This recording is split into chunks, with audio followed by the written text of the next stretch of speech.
Hi, I'm Gina Wagers, and I'm going to be sharing some updates in educational law so that we can start to have some conversations about what that means for our current Board of Education policies within our district.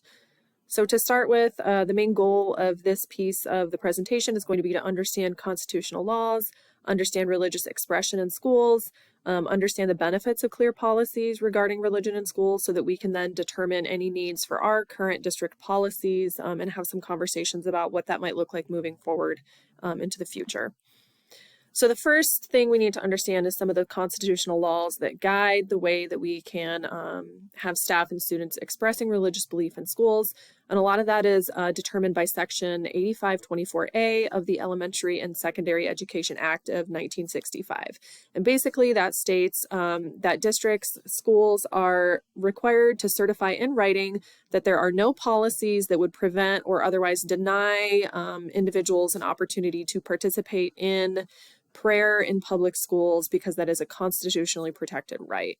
And basically that certification process, there's no specific federal form that our school has to fill out, but we do have to clearly state in writing by October 1st that we don't have any policies that are discriminatory. And then we have to also have in place a process for complaints to be filed to our district or schools in the instance that we do have a policy or procedure that does violate that. So in thinking about some of the governing constitutional principles, obviously with a religious expression in schools, we cannot discriminate against private religious expression by students, teachers, or other employees. And also our policy should maintain neutrality among faiths. We don't want to write anything or implement anything or put anything in place that would suggest that we prefer one religion over another. And again, basically with protective prayer, that means that we cannot prescribe prayers to be recited by students as part of our curriculum or anything like that. And then any of our school staff, whether they're teachers, coaches, or other school officials, whenever they're acting in their official capacities, ensuring that they are not leading students in specific prayers, devotional readings, or religious activities that are not part of specific curriculums. So some suggestions for how we can evaluate this and ensure that we are complying is to create clear policies that provide access to accommodations for individuals who do wish to engage in prayer or religious expression during instructional time, whether that's having a designated area for them to go to or allowing them that excusal from the classroom setting to do so. We also need to ensure that we are drafting clear attendance policies that allow for excusals related to religious activities so that whatever beliefs individuals are observing, they have the right to go participate in those on those religious days. Additionally, thinking about religious speech in schools, schools have a special interest in regulating speech that would disrupt classwork or involve substantial disorder or invasion of the rights of others. So again, just being mindful of the way that we're speaking about religion in the context of whether it's specific to a curriculum, so that we are not creating a culture and environment in our schools where people are not welcome to express their beliefs and ideas outside of that. Also, thinking about our other policies like dress code policies, we can't target any religious attire in general or the attire of a particular religion for policies stating that like headgear couldn't be worn for specific religions that observe certain practices where they dress a certain way.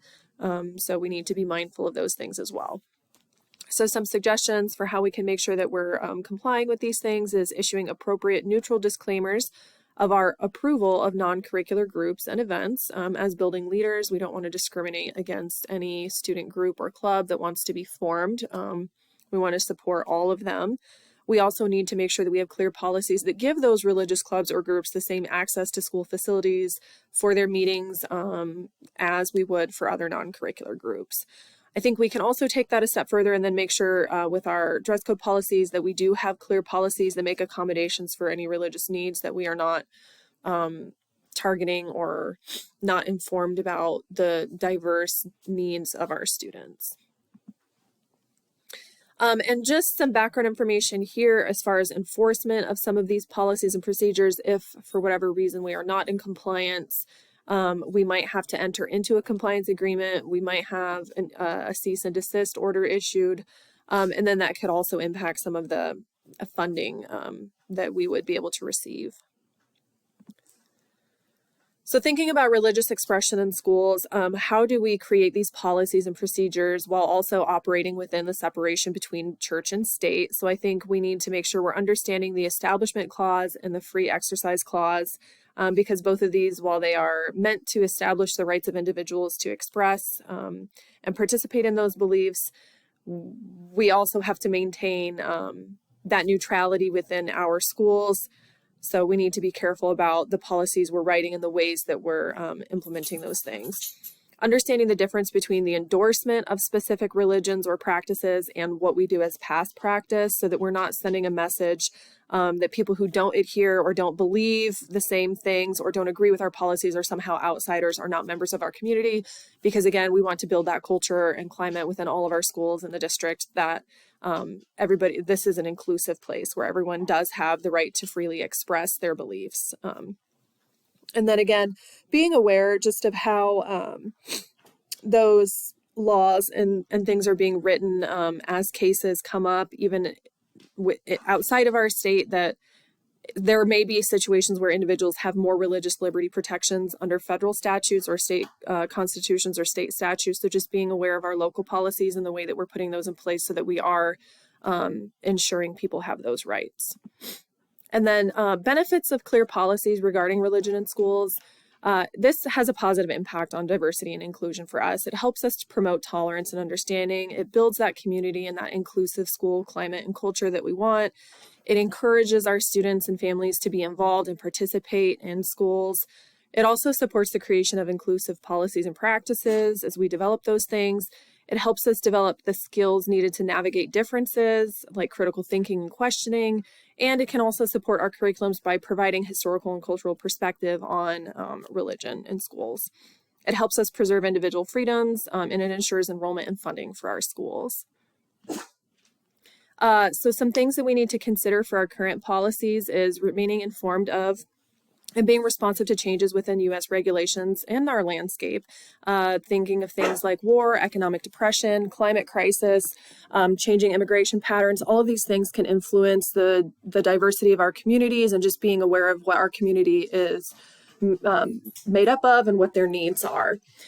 We also need to stay committed to policies and ongoing training that help us develop an understanding of the differences between religious identity, religious beliefs, and religious practices, so that we are creating policies that support the expression of these things.